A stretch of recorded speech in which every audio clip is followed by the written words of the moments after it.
Welcome to another episode of China Update, where I provide you with the most up-to-date political, economic, and geostrategic analysis on the world's number 2 economy.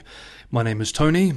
Let's jump in. Okay, happy Monday, everybody. I hope you had a restful weekend, and I wish you all a productive week ahead. Let's dive in with today's episode, which is a short and sweet one, but we have a few important updates to cover. And we begin with a brief but important economic update. According to data released by the National Bureau of Statistics over the weekend, China's youth unemployment rate soared to 17.2% in July, marking the highest level in 8 months since the National Bureau of Statistics implemented a new counting method. This figure, which excludes students, represents a significant increase from 13.2% in the previous month and follows 3 months of declining rates. We remember that Beijing introduced the revised counting method in December after halting the release of youth unemployment data in July last year. Under the old method, which included students, the jobless rate for the 16 through 24 age group peaked at 21.3% in June. The National Bureau of Statistics adjusted the calculation to exclude students, aiming to, quote, more accurately, end quote, reflect the fact that job hunting is not a priority for students in China. The adjusted youth unemployment rate for December was 14.9%. The Statistics Bureau has attributed the rise in unemployment in July to the graduation season, which saw an estimated 11.8 million graduates enter the job market this year, up 2% from last year.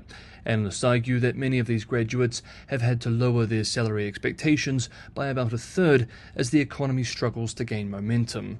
Anecdotally, and this is only anecdotally, I've heard many young Chinese, not just within this age bracket, but even into their late 20s and early 30s, complain about how difficult it is for them to find employment, even when they are willing to take large pay cuts. Along with educated young people, there are also concerns in the gig economy for low-skilled workers in the informal sector. The same day that these data on unemployment were published, Premier Li Qiang, during a meeting of the State Council, called for increased efforts to, quote, stabilize employment for key groups, end quote.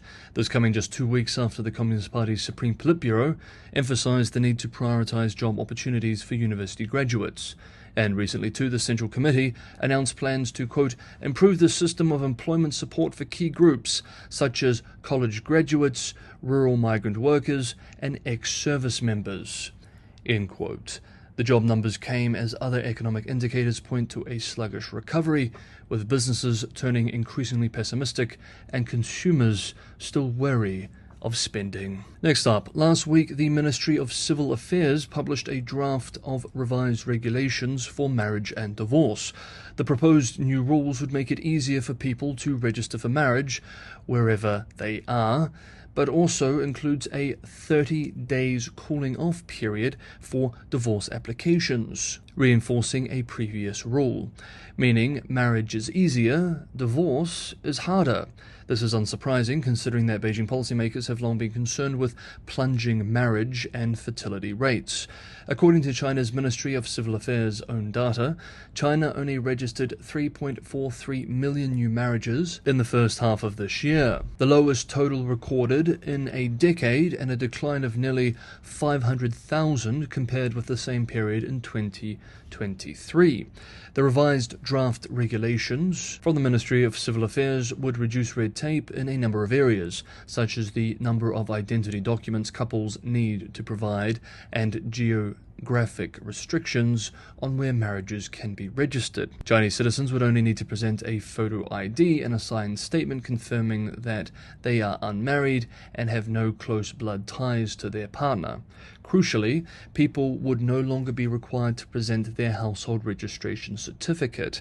The move has sparked heated discussion on social media, however. One highly upvoted post on Weibo, for example, expressed, quote, advocating for marriage freedom is appropriate, but at the same time, the freedom to divorce should also be unrestricted, end quote.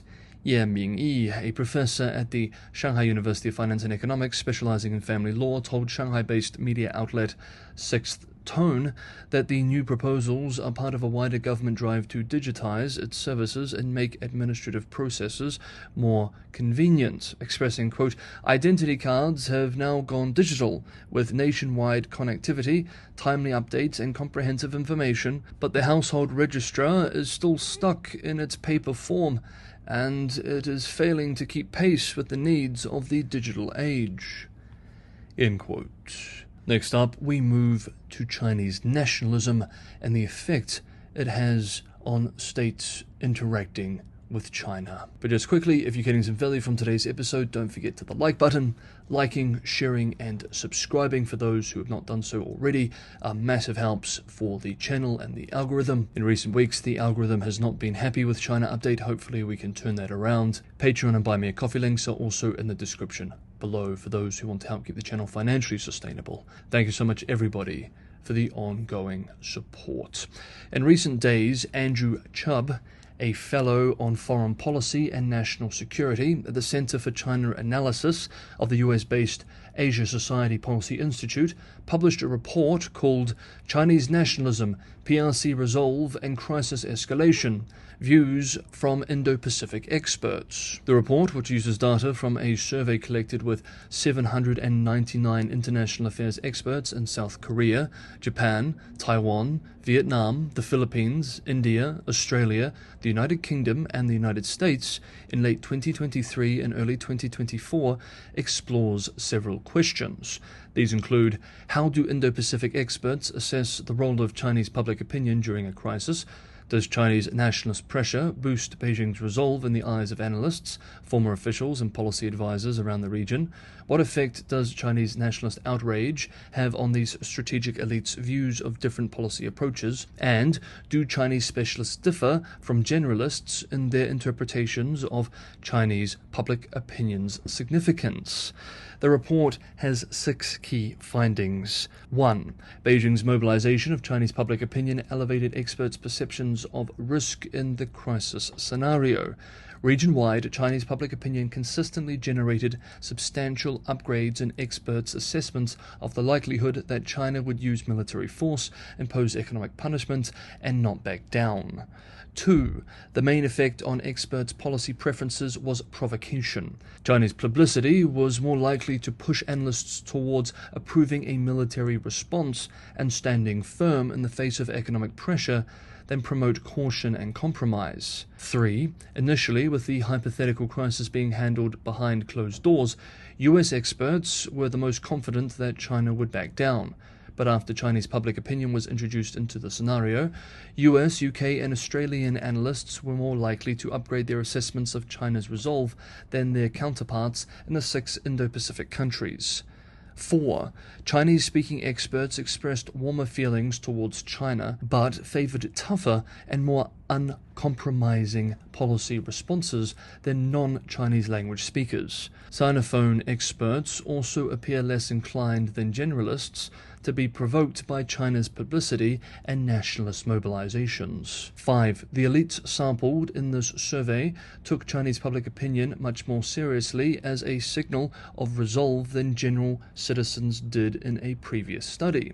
However, the effects on policy preferences inside the target country were similar, with both citizens and elites increasing their approval of escalatory countermeasures and standing firm in the face of economic punishment.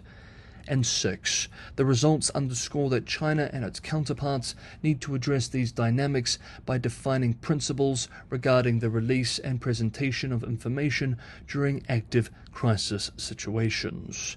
The report concludes that foreign decision-makers in a highly publicized crisis with China will not only face increased escalatory incentives from their own public, but may also receive more hawkish policy advice from analytic communities. Quote, "The pattern carries a clear implication for China. Upping the ante in the public opinion domain is likely to be counterproductive." End quote. The report adds, quote, "Lower economic growth coupled with Beijing's increasing alienation from the West will test the extent to which the Chinese Communist Party's power is rooted in economic performance or nationalist claims to legitimacy. The results presented here suggest that diversionary foreign policy adventurism by Beijing would be counterproductive.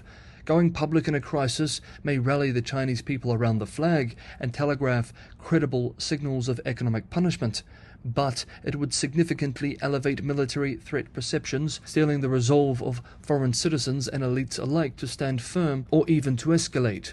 Beijing and its counterparts need to address these dynamics by defining principles regarding the release and presentation of information during active crisis situations. End quote.